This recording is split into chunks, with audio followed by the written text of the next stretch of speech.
Hello, everyone. Professor Sexton here with our video lecture on William Faulkner's A Rose for Emily. What I'm going to try to do in this lecture, in addition to talking about the story itself and some of its significant aspects, I'm going to also visit a lot of those literary terminology that we just talked about in an earlier video. So let me begin, first of all, with setting. And so some important things to know about the setting of this story. First of all, is the time period. So this story is set around the 1870s, 1880s, and it's in the South, in Jefferson, Mississippi. Um, those things are not directly stated in the short story. The city of Jefferson is directly stated, but it doesn't tell you that it's in Mississippi. And there's some allusion to the time period, but that's not always clear. And so the story kind of goes back and forth in time as well. And so we're looking at the late 1800s to the early 1900s. Uh, William Faulkner, who's the author of the story, the way that he decided to tell the story is that the plot does not run in chronological order. So it's not a matter of this happens first and then this and then this, or at least that's not how Faulkner presents it. Faulkner plays around with time. So there are events that happen in the further on in the present, and then he'll take you back to events in the past and then move you back and forth. So there's this play on time. That's important actually to the story because this is a story also about time and memory and how people hold on to the past. The main character in this story is a woman by the name of Miss Emily Grierson. She is our protagonist because she is the main character, and the story does focus on her. Now, I know in those definitions for a protagonist, we stated that is the main person in the story and usually the person that we feel sympathetic to. But I want you to pay attention to that adverb usually because you don't always have to feel sympathetic to the protagonist. And this is one of those stories where some of you may not feel sympathetic to her, while some of you may. So that varies, but she is definitely your protagonist. Your narrator in this story is tricky. It is a first person narrator, but it's a collective first person narrator. So the narrator won't ever say I. The narrator will often use we and talk about the whole town people of Jefferson. It is not unlike what we saw when we read those two poems, We Wear the Mask, where you have we, and then If We Must Die, where you also have we.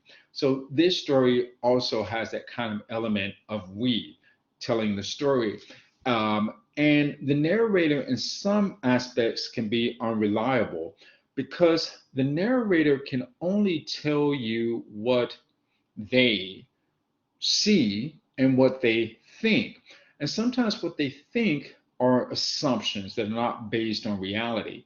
And so you always have to take a little bit with a grain of salt what the narrator tells you because this is the narrator assuming.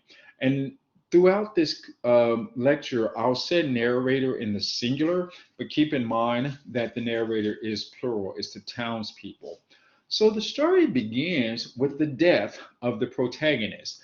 The narrator tells us that when Miss Emily Grierson died, that the whole town went to her funeral.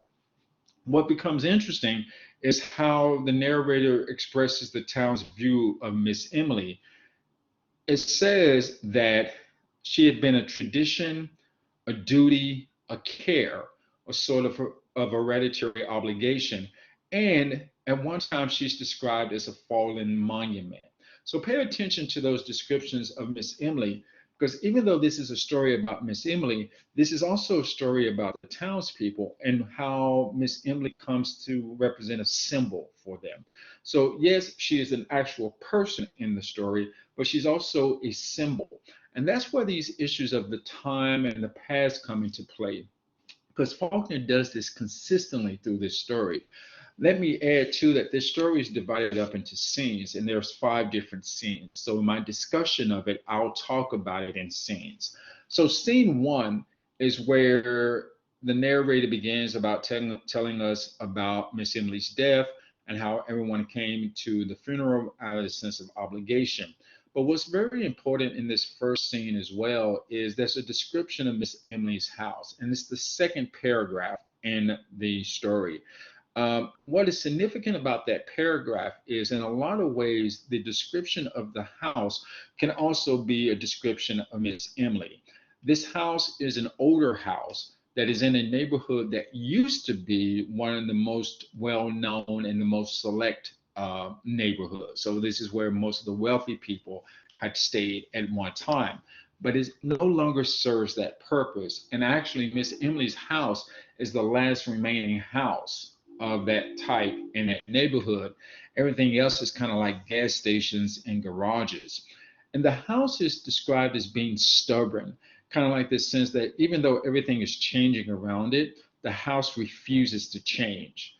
In a lot of ways, that house refusing to change is very similar to Miss Emily, because as you see as the story unfolds, she too refuses to change. She's kind of stuck in this way of the past and traditions. And even though the world around her is changing, she remains firmly stuck in the past. And you see this right away because in that first scene, they backtrack to a time where a new generation has sent Miss Emily a tax notice telling her that she needed to pay taxes, which she had not done. The reason why is that 10 years previously, another mayor by the name of Colonel Sartorius had told her that she didn't have to pay taxes. The reason why is not really fully explained, it's not really fully important, but this man had told her that she didn't have to pay taxes. And so she said, I'm not going to pay because this is what he told me. The newer generation sent a group of people to her house to express to her the importance of why she needed to pay taxes. When they arrive, one of the first things that you notice about her house is like this image of dust. And so when the narrator tells this story, there's all of this repetition of how much dust there is in the house, which becomes important. Um, when they sit down and explain to her that she has to pay taxes, she's like, Colonel Sartorius said I didn't have to pay taxes. And she actually tells them to go see Colonel Sartorius. But here's the problem. Colonel Sartorius has been dead for 10 years. Now, whether she knew this and refused to acknowledge it or she did not know it, the story doesn't make clear.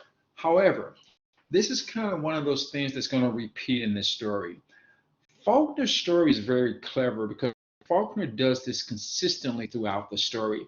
He makes these observations and certain things that happens, and he doesn't elaborate on them. So there's no narrator giving you an explanation of why this is important. And it leaves it up to you as a reader to determine that importance. A lot of the story also deals with foreshadowing. So remember in literary terminology, we talked about foreshadowing being those little incidents and things that happen earlier in a story that have some significance later on. So as you're reading A Rose for Emily, there are going to be a lot of things that are going to come up that at the time you are not going to recognize their significance. But when you get to the end of the story, what you'll come to realize is that all of those things are like little clues of what's going to happen later. This story is actually one of those stories that you should read twice. You should read it first to get the plot and to see what Faulkner does in it. Then, once you get to the end, which is going to be a bit of a shocker, you get to the end and then you need to reread it again because you'll see that Faulkner and the narrator had given you all the clues about that ending. There's one other thing that I want to point out about scene one. Actually, two things about scene one. When they go to her house, in Miss Emily's house on an easel is a portrait of her father done in crayons. And what's interesting about this portrait is we don't know when it was done. So we don't know if this is a portrait that she did of her father when she was a child and has left it up on an easel, or if this is a portrait of her father that she's done now as an older woman. And as I said before, the narrator doesn't say anything about it. The narrator just gives you the observation and leaves. And so then it becomes up to you to figure out, why is this important? And this is going to be one of those instances of foreshadowing. Another thing that happens in scene one that is very important as well. Miss Emily has a pocket watch, and people don't wear pocket watches anymore. But a pocket watch was usually men wore them, and you had a chain and a clock face. Miss Emily has a pocket watch, but the clock face is hidden within the folds of her clothes.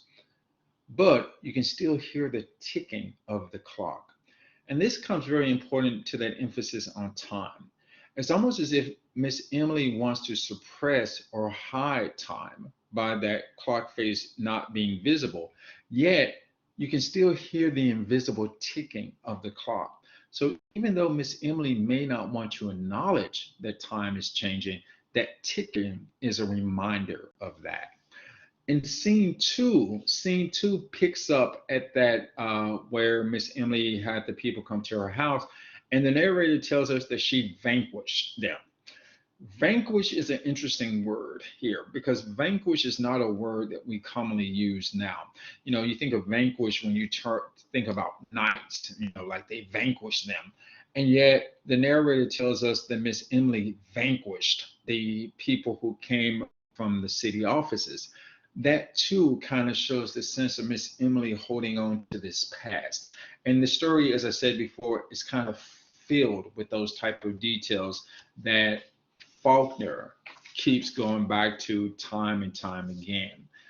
What I want to point to in scene two, though, are two pieces of scene, two incidents in scene two.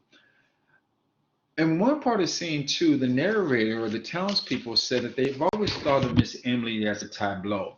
And what a tableau is a scene where mannequins or models are used to reenact human events. And you can see this in museums. I think the American Museum of Natural History has tableaus where you know they show prehistoric men and animals and things like that. And some museums has them as well.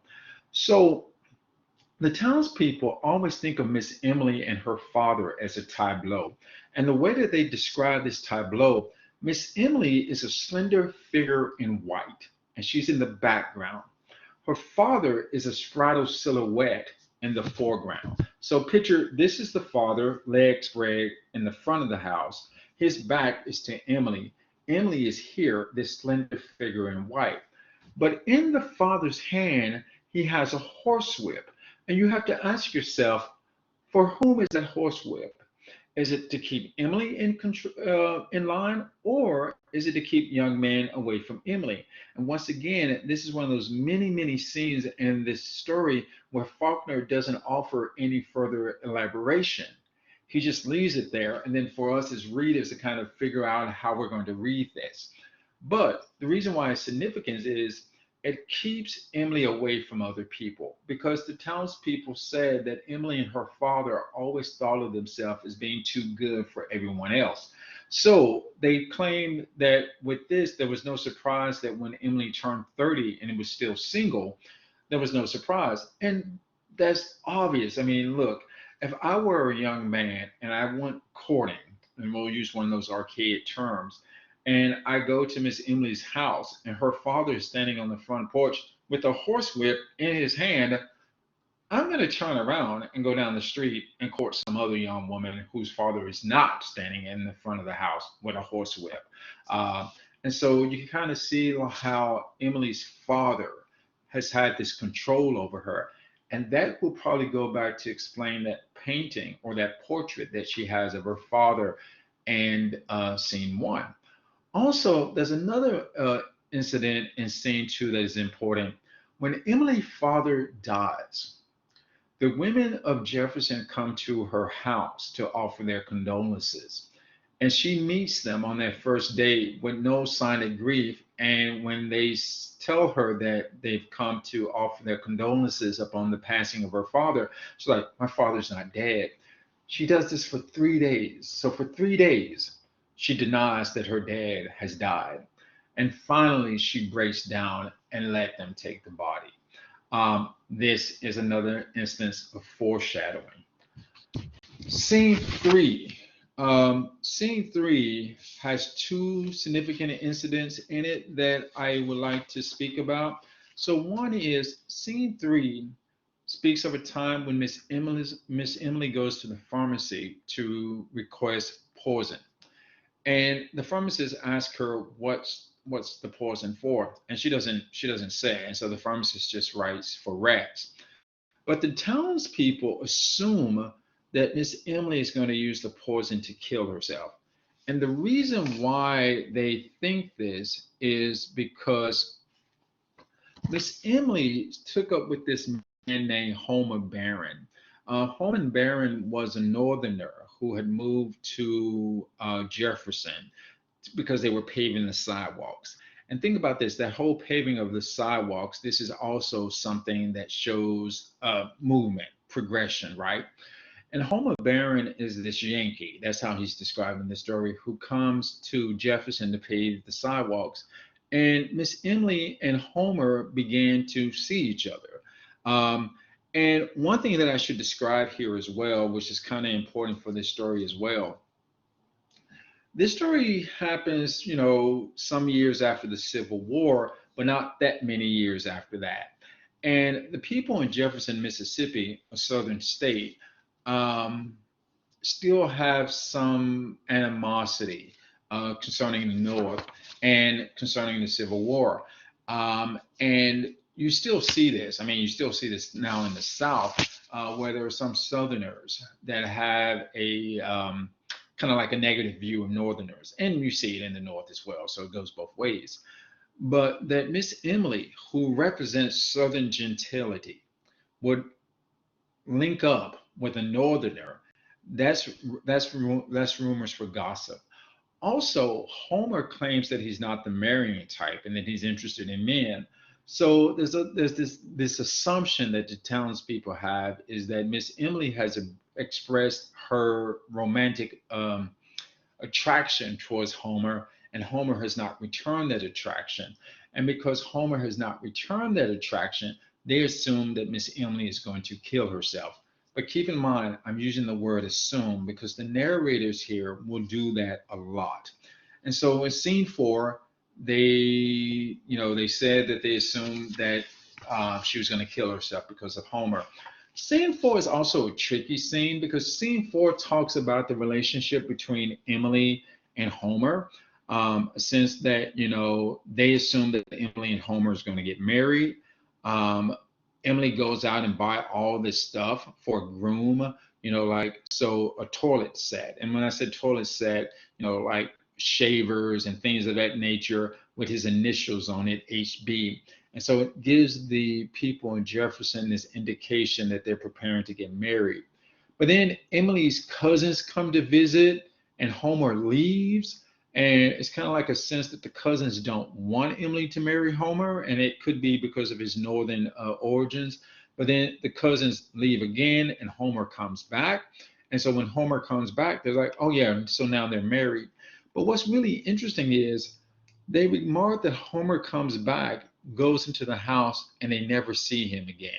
And they just drop that. There's no further discussion of that. So as I said again, it's one of these other times where in the story something is put out there and then just dropped with no explanation. Scene 4 goes on to tell how Miss Emily gets older, she gains weight. A significant point is that her hair turns this very iron gray color. This is foreshadowing because this is going to come back later in the story and also be important. The only thing that I want to mention in scene 4 is that when the neighborhood gets free postal delivery, Miss Emily refuses to allow them to put the numbers on her door. The reason why this is important is this. So beforehand, mail was not delivered directly at people's homes. You had to go to the post office to get mail. But think about this. With Miss Emily refusing to allow them to put numbers on her door, she's effectively cutting off communication with anyone else. It's kind of like this sense that she's isolating herself from everyone else. And you can see this throughout the story. It's kind of like a sense that she does feel like she's too good for the people of Jefferson. And you see her do that. She's a very isolated figure. The only thing that I should mention here before I move on to scene five, the last part of the story, is that Miss Emily does have a Negro servant by the name of Toby. Um, Toby is an interesting character in this story because he's there, but he doesn't ever speak. And you only see him marginally in a few scenes where the narrator mentions him, and that's it. The best way that I can explain Toby is this. So after the Civil War ended, and the Civil War ended in 1865, and slaves were free, a number of slaves, because they had not been educated, so a lot of slaves had not been taught to read or write, and they didn't really have any type of talents or skills to be self-sufficient except working agriculture. So a number of slaves remained on their plantations as hired servants. My assumption, and keep in mind this is my assumption, is that Toby or his family had been slaves to the Griersons, and when they were free, Toby just decided to stay. And so Toby does remain loyal and faithful to Miss Emily, going out to buy her groceries, things of that nature, taking care of the house. But as I said before, you never hear him speak, and you never hear of any interactions between Toby and Miss Emily the entire time. In scene five, Miss Emily dies, and Toby opens the door, allows the women of the neighborhood into the house, and then he leaves and goes out of the kitchen and never heard of or seen of again. He just goes. Why? We just never know. All you can do is speculate. Scene five goes on to tell how they decide to bury Miss Emily, but here's the last part of scene five, and this is where the story comes to its conclusion. So they bury Miss Emily, and upstairs there's a room that had been locked, and they break open the door to that room, and when they go in, you have this room, and it's a room full of dust, and it's that same type of dust that was talked about in scene one. And so they go through and they look at the room, and the room was decked and furnished for a bridal, so like a wedding, the day before a wedding or the wedding night. And everywhere they notice like men's toilet things, like with his monogram, Homer's monogram. So they notice his collar and his tie and his suit and all of these things that used to belong to Homer. This is all described in one paragraph. Then in a one sentence paragraph, the story reads, the man himself lay in the bed. So here's the deal. Homer has been dead for 20 or 30 some years. But what we come to find out is that that red poison that Emily bought, she bought that red poison for Homer, and she poisoned Homer. But not only did she poison him, she also kept his body. Um, the reason why is debatable. The initial reaction would be, well, maybe she felt like he was going to leave her, and to keep him from leaving, she would poison him. But think of this, when her father died, for 3 days she tried to keep hold of her father's body until they forcefully had to until they took the body away. And so maybe Homer, being the second most important man in her life, because her father would have been first and he was taken away from her, that maybe she decided that with Homer, so that he would never be taken away from me, I will poison him, kill him, and then he'll be mine forever. No one could ever take him from me. Um, and so that's what they find out. But that's not the end. As they look down, they notice that the body had been lying like kind of like in a sense of embrace. And so as if somebody has been lying next to the body. So then the first assumption is that maybe when she poisoned him, she laid next to him as he died. However, they notice that on the second pillow, there's an indentation in the pillow as if someone's been lying there. And then they look and they find a strand of iron gray hair. Now, keep in mind, as Miss Emily got older, the narrator tells us in an earlier scene that her hair has gone iron gray. So, what we come to find out at the very end of the story is not only has Miss Emily poisoned and killed Homer, and kept his body in that upstairs room for 20 plus some years. She's also been going up to that room and lying next to him. Now, it's a very morbid story, but keep in mind, I think the solid theme in this story has to deal with time and past. You know, how from the very beginning, Faulkner kind of sets us up that Miss Emily is a woman who refuses to acknowledge that things are changing. It goes back to her house that is still standing there on that street where all the other houses are gone. It goes back to how she uses outdated words such as vanquish. When she writes a letter to the city about her taxes, she writes it in an archaic script on note cards that no one does anymore. Her refusal to allow the numbers on her house so she can get mail delivery.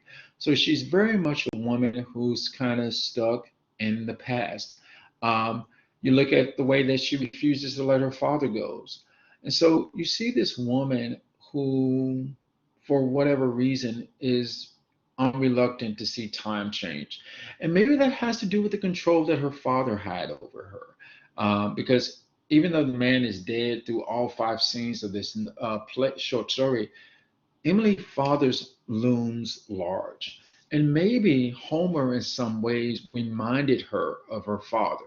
The story doesn't flesh that out in any shape, form, or fashion, but maybe that's an explanation of why she becomes so attracted to Homer, because Homer is this man who's somewhat commanding. And maybe that was the same image that her father had. So my conversation of this story kind of like touches on some key incidents in all five scenes, but it in no way displays the full richness of the story. The full richness of the story will only come out if you read it. So in addition to reading this, watching this video lecture, you really should read the story, because by reading the story, you'll get all these details that I were not able to put into this lecture. And also, this is one of those stories that you will want to read twice. Because as I said before, you read it the first time and you're just kind of like getting a feel for everything. But then you realize that there's so many hints dropped. And then you get to the end, he's like, wow. Then you go back and you reread it and you see, like from the very beginning, Faulkner was preparing us for this ending. So if you have any questions about the story, feel free to email me. I hope you do enjoy reading it. It's one of my favorite stories that I constantly return to. Stay well, and I'll see you in the next video lecture. Bye.